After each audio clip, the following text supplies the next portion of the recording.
Good evening, Marvel Rivalers. My name is KarQ. Every week we go through the Marvel Rivals subreddit. We're almost at the end of Season 1, by the way. I think Season 2 is anticipated to be on Friday, April 11th, but I think it's pretty close to being around then. That would be the 3-month mark, and I can see the player base on Steam and everywhere else kind of tapering off, and that's kind of how it goes with live service games. People have kind of like hit their ranked goals or a little burnt out on playing a little bit, and they're just going to wait for new content, new maps, new heroes, and all that fun stuff. But for now, we're going to continue to browse the subreddit because there's always discussion and memes always going on. So what do we have this week?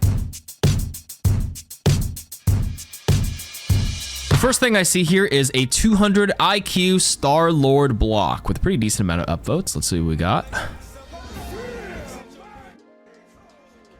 Okay, I might get DMCA'd with music, so I'm gonna mute it. What do we have here? Fear Magneto. Star-Lord? Is Star-Lord gonna block it? Oh my god, and he lives. Okay, so I remember. Look at that. As soon as you blink, you have iframes. If you guys play like Souls games, Souls-like, every time you roll, iframes are invincibility frames where you're basically invulnerable, but it seems like you actually have a physical hitbox or hurt box when you do that. So here, the Star-Lord is rolling or doing his little rollover dash for the audio listeners, and the body blocking the Magneto ult while simultaneously living. And I think this was one of the coolest discoveries. I remember early Season 1 or Season 0 Rivals in December when people discovered that, you know, Star-Lord could actually blink at the perfect time, and a well-timed one could dodge like a Jeff ultimate, you can dodge like a Groot ultimate. But for this one specifically is showing that it does have a hitbox, which actually I didn't know, to be quite honest with you. I don't play any Star-Lord, so that's pretty cool. Very nice block by Star-Lord to stop any potential kills on the team. What do we have next? This has to be addressed. I know 1 second is not that long, but it goes a long way in fights. I love playing him apart from having low shield health, and that cooldown is annoying. All right, and what is the context of that caption? It is a picture of Doctor Strange where he casts a shield to put up his shield, casts a spell to put up his shield, 0-second cooldown, while Captain America only has to move his hand up and down for his actual shield, and it's a 1-second cooldown. And this user says this has to be addressed with the 21,000 upvotes. Does everybody agree with this? I disagree. Simply, like obviously logically, yes, I know, haha, the Doctor Strange in the lore, he can cast a spell and like, you know, he can magically put a shield up and down, but a simple, you know, Captain America only has to move his hand up and down and he has to have a cooldown. This is a PvP game. Obviously, there's going to be some breaks in, you know, physical limitations and like a break of the law of physics in some cases where some things make sense to a regular human, but others won't, whether in this universe or in real life, you know what I mean? But like they do this for strictly balance purposes in PvP. Captain America can deflect. I guarantee if Captain America actually had a 0-second cooldown of putting a shield up and down, it would be almost impossible to kill in the backline because he could just keep flicking it up and down at the right time and deflect like Luna's freeze dart at you or like the Mantis sleep and all those other things that can kind of slow Cap down. He would actually be a monster if he had a 0-second cooldown. So this is necessary for balance. Strange's is not bad because like if he does put it up, it's a big shield, but it can be broken pretty fast because of the wider hitbox. And he's a, you know, a frontline tank for his purposes. So, you know, it's a little bit more acceptable. But yeah, I do think if Cap had no cooldown, he'd be unstoppable. It's probably annoying for the Cap player, but it'd be infinitely annoying for the rest of the player base to have to deal with the 0-second reflecting shield. So this has, you know, too many upvotes and too many comments for me to not browse through and see what people are talking about. Metal is heavier than magic. Yo, what are we, Breaking Bad? Jesse Pinkman?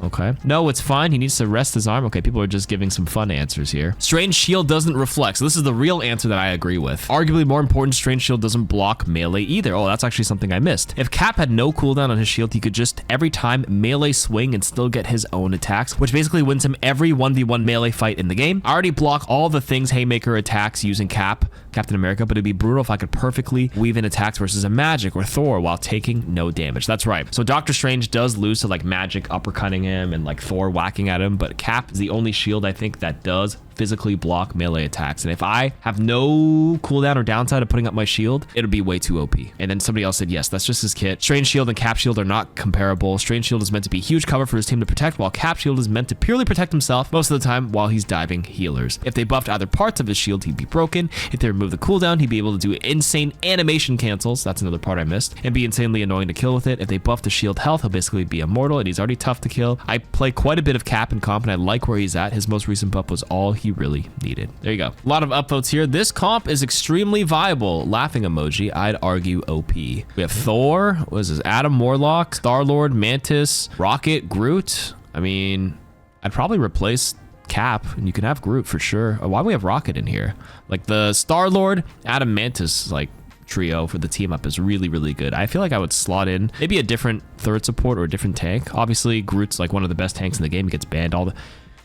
Oh my god, I just realized I'm so This is the friggin' Guardians of the Galaxy. Dude, whoosh, the joke just went right over my head. Okay, well, in that case, if we run the pure Guardians of the Galaxy comp, I wouldn't say this is OP, but this is definitely like very extremely viable, so I agree with that. Is there any of the other comps you can make that are like true from one specific universe or one specific storyline that we can make in the game? Thoughts, commenters? I know when I play Overwatch, like we run sometimes the Le Sserafim comp, because Le Sserafim's a big K-pop group and they have like a bunch of skins released for the game, and then people ran specifically that comp that matched their skins, and it was like a decently viable comp. That's the other one I can think of from a different game, but that's pretty cool. Yeah, I missed the joke. Jirax confirms that when I scroll down to the comments, they circle like a missing area. Jirax would be, what is it? That's Dave Bautista, right? Next post of the week was quality of life change. Add an attack or defend on character select screen. So the old one would be, you know, convoy, help the Master Weaver save the web of life in Destiny. The new one would actually give you more information, which is like dash defend. I agree. Quality of life change, they should either add a symbol or literally write that out. And what's strange is that I think like these are such easy fixes that Rivals can easily do over the next like season or 2 seasons that, you know, I'm sure they have a long laundry list of things that would help improve, you know, small little quality of life changes. I know I'm trying not to compare too much to Overwatch, but I think Rivals is missing some quality of life changes that help newer players navigate the game. Literally saying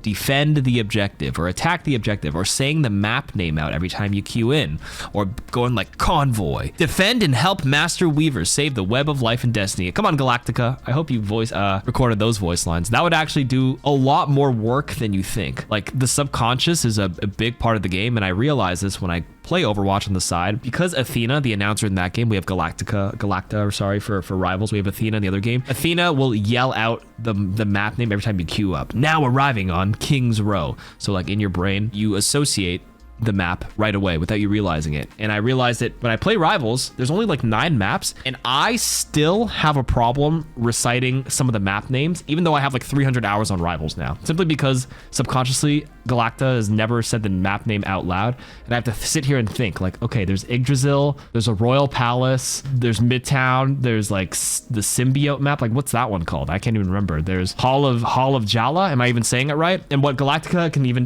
even do is like say the names of the stuff like properly, and like I wouldn't butcher the name. Like Galacta, or I said symbiote a lot of times in the previous video, and someone's like, dude, it's symbiote or symbiote, and I'm like, bro, I don't know. I didn't watch all the movies, so like, you know, some of these quality of life changes I would definitely appreciate. Next post, raising awareness about a bug using Jeff and Strange Ultimate that banishes players to the Shadow Realm. Here's the victim's POV. What is this? Jeff nom-nomming? Oh, a strange portal just opened below the Jeff, and the Jeff is spitting him out into a specific map area. Oh, yeah, they're stuck. If they have no self-damage, they're either stuck, and the only way they fix this is probably by leaving the game. Or there may be a hole they can jump through to like eliminate themselves so they can respawn. But they'll be stuck here indefinitely unless they leave the game, which is really shitty to do. So this is definitely an exploit. Don't do this. You will probably be banned if you get reported. Yeah, I can see the Jeff POV open and close. What is the Strange doing to replicate this?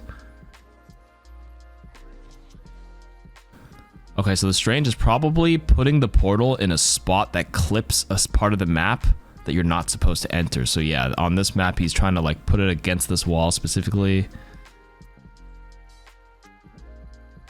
I know I'm showing this off in a video, but this is a PSA. Do not do this. You will be banned. If you see a Jeff and Strange trying to do shit like this, you have to report them, because that's so rough. It's so ass if this happens to you in a ranked game. It's just an exploitation. Bug abuse. Lame if you do this shit. All right, let's actually get to some of the discussion pieces now that we moved on from some of the video clips. What is one small buff you'd give to a character? I will start. I'd remove 10 healing per second off of Mantis's flowers, but instead add a 4% healing over time to it instead. So the healing amount would be 20 for 250 HP characters, but it would actually be 34 HP for a 600 HP character, so that Mantis would actually be viable in healing tanks. That's a very interesting change. I think Mantis is already in a really good spot, but I don't think I would be opposed to this if they keep up, like if they're okay with keeping all numbers very high. This is just like a raw power creep buff, of course, but like if they nerf the frequency of ultimates even more, defensive ultimates, as the seasons go on. Like they increase the charge rate for both Mantis, because I think Mantis avoided the nerf last time. I think it was like Loki, Invisible Woman, Luna, and Cloak who got hit with the alt charge nerf, simply because their ultimates were the most powerful defensive ultimates, and Mantis might have escaped that, but maybe I'm misremembering. But regardless, this is actually a pretty good suggestion.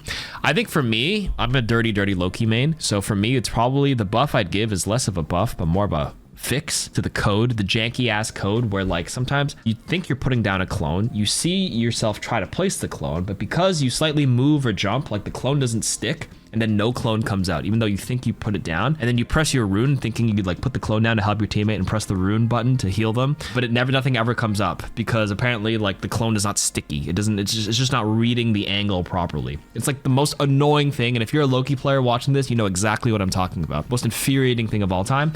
I'm sure there's other janky things for those who main your specific characters. So if you have any other suggestions as well, you can drop them in the comments as well. Let's read what some of the comments say, because I gave mine. The poster gave theirs. This user says, give some Vanguards more team ups. Well, luckily for you, they're adding a lot more for season 2. The next one would be tweak or fix the hitbox on Magneto's chaos infused sword swing. Oh, that's the one with Scarlet Witch, right? Is it small? Is it big? I like almost never see this team up simply because like nobody really plays Scarlet Witch that often. And his right click hitbox is super tiny. That's the one with the charged, the one that pushes them back, right? I don't know about this one. I agree with the next poster. They say the projectile speed is very high to make up for the less forgiving AoE. It's fine, but okay, tweak the Magneto sword swing. Sure, we'll go with that. Next one, this user says, Venom's wall climb ability becomes as good as Rocket's, but I'm not sure if they purposely made it more difficult to use, but it's just so clunky. I love how all the buffs so far have mostly just been like things to improve the character's quality of life. Mine would be for Loki. This person says Venom's wall climb is janky, and I agree. I've only played Venom in the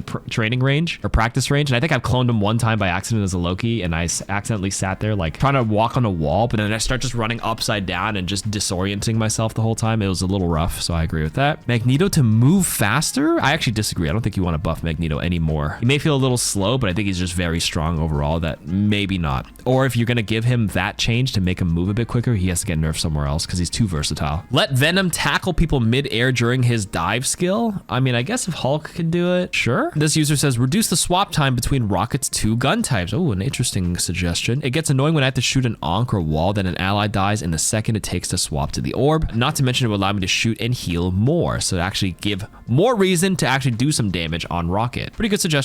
Another discussion post, what is your main problem with Marvel Rivals? I guess for me, it's mostly performance issues and probably map variety and like maps. Maps and optimization are the 2 weakest parts of the game. I have a pretty good rig, like a RTX 4090, a lot of modern stuff, and like this game is just unplayable half the time. And I say unplayable very like in a hyperbole, like the frame rate should not be as bad as it is. That's the big takeaway point. With strange portals, like I get why the frames drop and obviously they can fix that, but just in general, even without the strange portal, the game just runs absolutely terribly and it's like super annoying. And then I played a game where like some person was just crashing and he couldn't reload into the game, and then like shaders compile, blah blah. Like it's rough out there. They really need to clean that up. Optimization first and foremost. The second thing, I mentioned maps. Maps are the weakest part. We need a bit more map variety. Maybe I've been spoiled from Overwatch having 40 plus maps, but I'm a little tired of playing the same ones each time. But to give them credit, they're releasing a new map every season and every mid-season. So like I think this will be a problem that will solve itself over time. But the second is like just the map design. I bitch about it all the time on this channel. I said it before and I'll say it again in the hot takes video and in this, like these map gimmicks are just not it. Like I think they're cool conceptually, but playing it out, most of the map gimmicks are more infuriating and block the abilities when you want them to more often than they've actually saved somebody. The Hydra base moving where the thing just swings over at the worst time when I'm about to like, you know, press an ability and it gets hit. There's a time where I played against an opponent and they also bitched because he was about to strange alt, and then the Hydra base one where like there's a rotating like square block that just keeps coming in, just conveniently came at the right time, right when the strange was about to alt, and just blocked it for me. And I'm like, oh shit, the map saved me there. That's when I was like, hey, thank you map for doing that.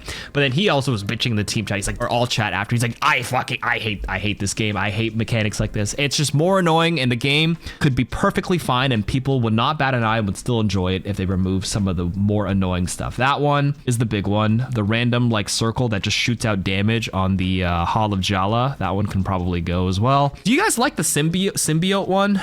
Like I'm kind of indifferent, but like I like it where like if you shoot it, it like flings you up and then you can like, you know, take the high ground on the second point. But then you know that part where like the defenders have to come back into the room and then all of a sudden like the symbiote grabs grows and just blocks your LOS and then you just get cut off. Like, I find that pretty annoying. That part especially, that specific symbiote growth. The other ones on the first point to like get you up to high ground, okay, I could work with that, but you can remove the second point one. I think the rest of it is fine. And then destructible maps are okay. That part and opening new holes and angles are pretty cool. I accept that. Maybe clean up some of the rubble. I think there's the one on one of the Tokyo 2099 maps on the third point where if the bridge collapses, there's just too much rubble that kind of just like blocks your LOS a little too much. Just clean that up and maybe we can work off that. But just overall, my main problem is just clean up some of the map gimmicks. That's the big takeaway point here. What are some of the commenters here saying? Main problem with Marvel Rivals is you shouldn't need to go to the website for full ability information. No, seriously, because the descriptions leave out so much information, like super helpful information that could change your gameplay majorly. And they leave it out and let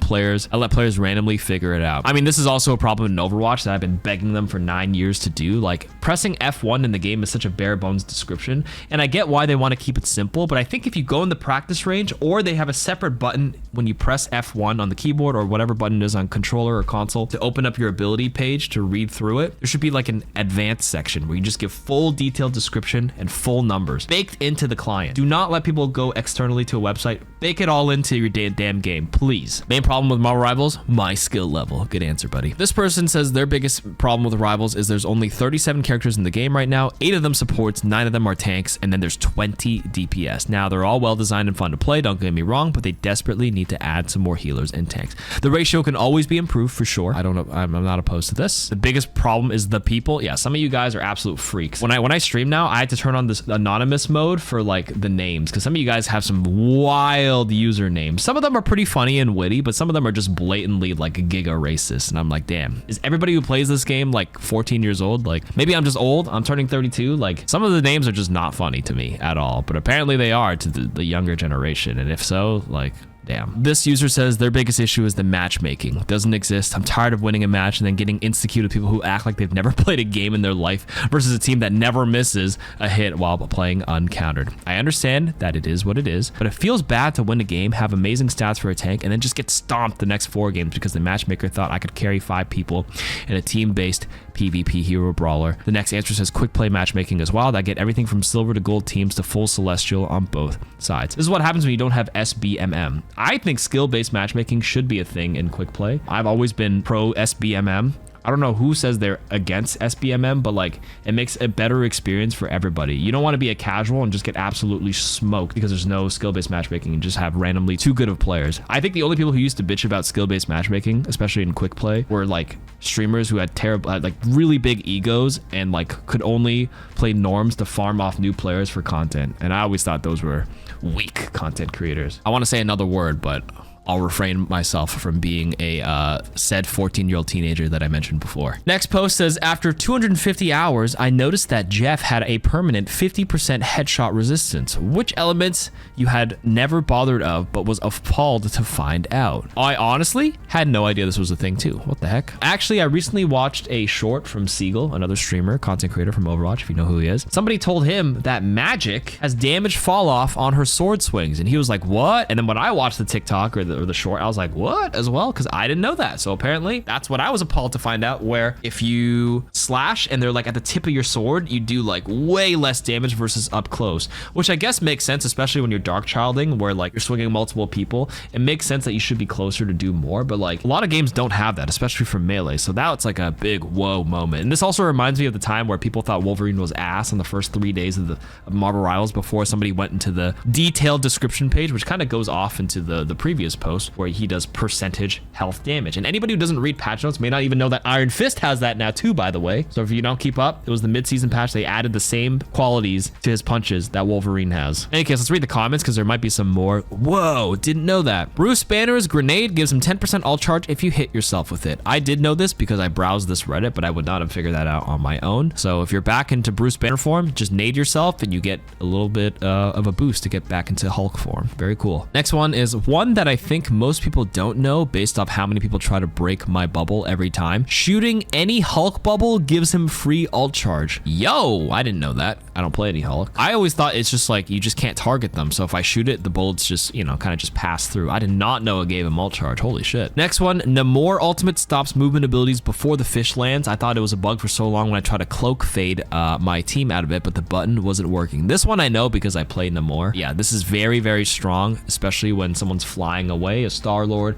a Moon Knight trying to grapple. You just lock them down in the circle. So this is actually a very big one. Hopefully some of you guys maybe have learned that for the first time now that I've yapped it out loud. Oh, here's the magic one. I learned the other day magic has damage fall off on her sword at max range 6.5 meters. She's at 50% damage. Yeah, there we go. Iron Fist has 30% damage reduction after he blocks or during his flurry punches. I know this because Iron Fist is kind of annoying to kill. Invisible Woman's shield can slow enemies that pass through it. I knew this one. The slow must be minor because I never noticed it in game. Oh, you definitely feel it if you walk into it. I knew it could heal and block damage, but not slow. I only found this out because I was checking the official website for Sue's full kit description. I don't know. I've always felt that one. That one's a bit surprising that you guys didn't know. Enemies in Penny's big nest web just need to jump and the tiny spider mines immediately stop following them. What the heck? I didn't know that. Guys, I'm just gonna browse this post. Holy crap, I'm learning so many new things here. After a few days of Jeff, I realized how good his bubbles are at burst healing near death tanks. A lot of times I just need, if I need to reload but my tank is still taking damage, I'll throw a bubble in between reloads and usually it's sufficient. Well, that I knew. Next, swapping to Doctor Strange should start with a 10-second portal cooldown. Discussion piece. Swapping to Strange for the express purpose of creating a portal and bum rushing the objective in overtime feels lame to play against and feels obligatory to try and do if you're about to lose. It makes sense for an existing Strange player to try and portal to the point and save the game, but not seeing a Strange all game and then checking the scoreboard at the last 5 seconds of the match, I'm letting out a big exasperated sigh knowing this cornball is about to use a stall using a portal direct to the point. Why can't there be a short 10 to 15 second cooldown on Strange's portal when the hero first spawns? I mean, if you do that right when the game starts, then you wouldn't be able to use it either, right? I see where you're coming from, but I disagree. I actually think it's kind of fun to deal with it because like there's a lot of ways to play around it, especially if you haven't seen a Strange all day. First thing, you can just anticipate it. The second thing is when the portal comes down, they have no good angle and no line of sight, and you know where they're all funneling out of. It's kind of like the same as funneling out of a small choke point, and there's a cost associated to it. The person who swaps to Strange is probably the last person or the person who dies first on their team because they're rushing to get back,